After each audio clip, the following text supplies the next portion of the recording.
makanan telah dihidangkan sedangkan iqamah untuk sholat telah dikumandangkan, maka beliau mendahulukan menyantap makanan tersebut sebelum beliau menunaikan sholat. Karena Rasul sallallahu alaihi wasallam idza hadara al-'asha, kalau Rasul dapat makan malam. Jadi ini makan malam udah terhidang, Rasul itu mendahulukan makan, baru kemudian beliau sholat. Ada kaidah berlaku ketika tuan rumah sudah menyediakan makanan dan kita bisa menyantapnya, boleh buat kita untuk menyantap makanan. Jadi kalau misalkan jamaah begini, jamaah ini lagi namu di tempatnya orang, sudah dihidangkan makanan, sudah siap mengeksekusi makanan, kumandang azan isya, kumandang iqamah isya telah dikumandangkan, maka silahkan beliau boleh untuk memakan makanan tersebut. Selesai makan lalu ikut berjamaah sholat isya. Tapi nanti ulama juga membolehkan, kalau supaya makannya lebih fokus, karena habis makan biasanya terjadi obrolan-obrolan ringan, maka dia sholat isya dulu lalu kemudian makan. Jadi beliau sholat isya dulu terus kemudian beliau makan.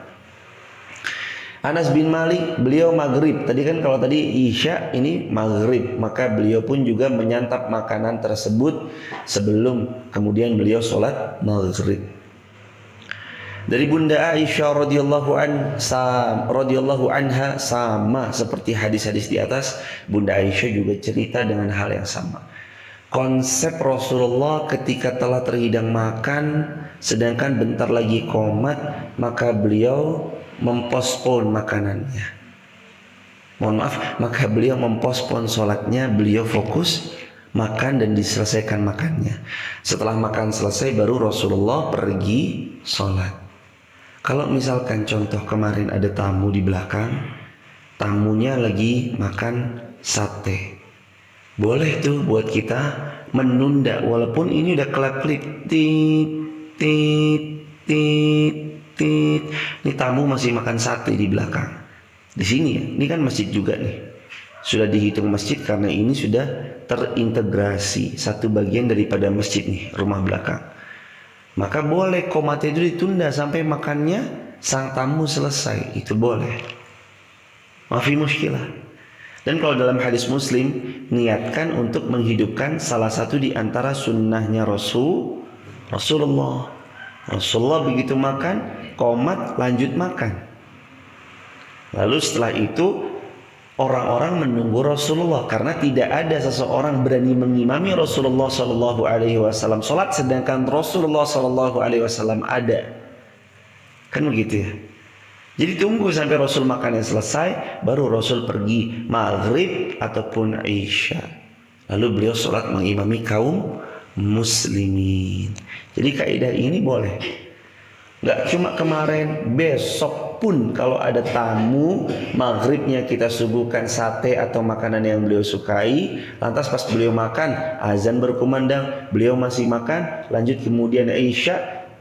Lantas isyaknya kumandang qomat, beliau masih makan, ada beberapa tusuk sate belum selesai, tunggu, nggak ada masalah.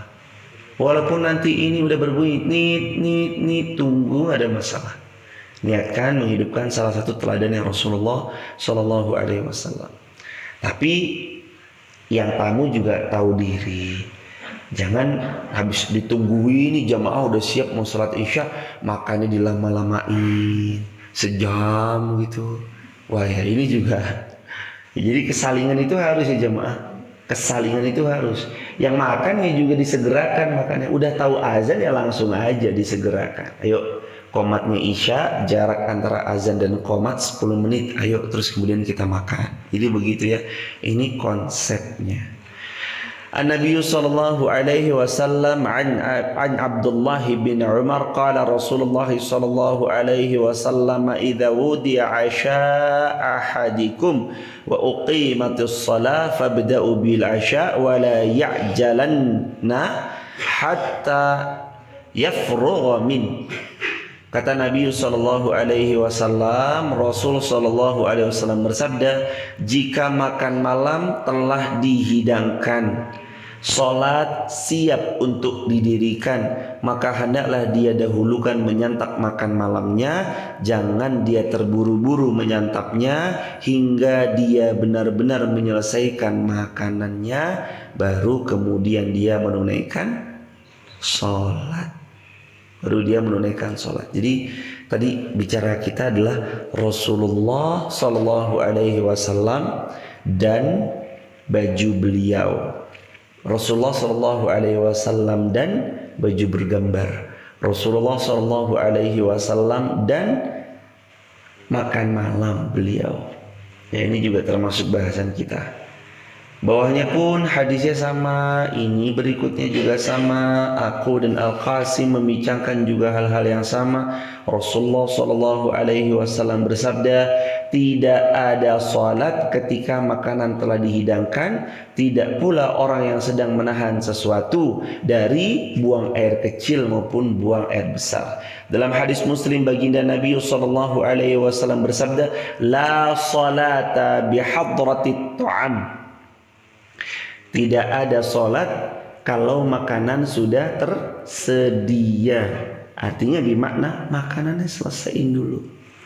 La salata bihadratit ta'am wala huwa yudafi'uhul akhbathan.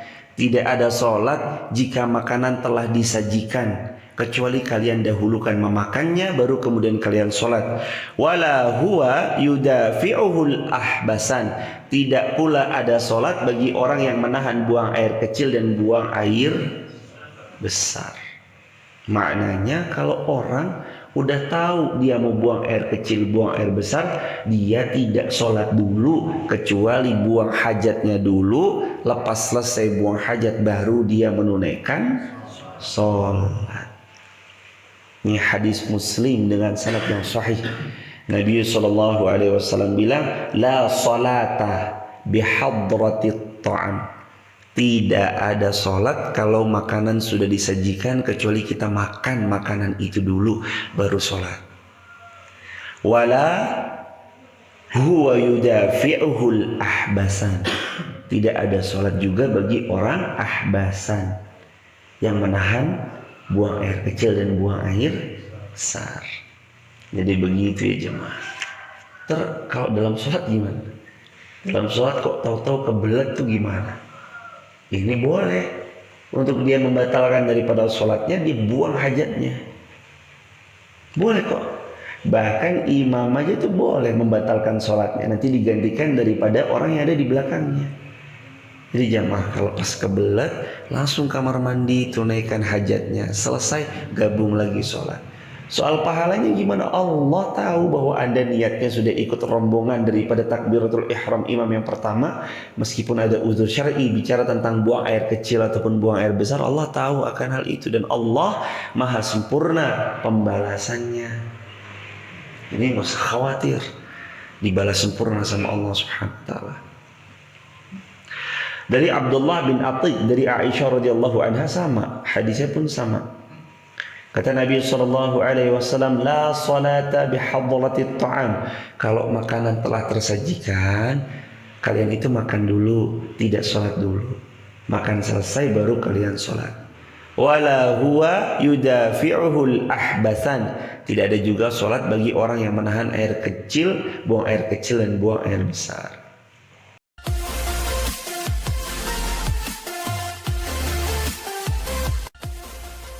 Tempat kita sharing, tempat sharing buat kita-kita.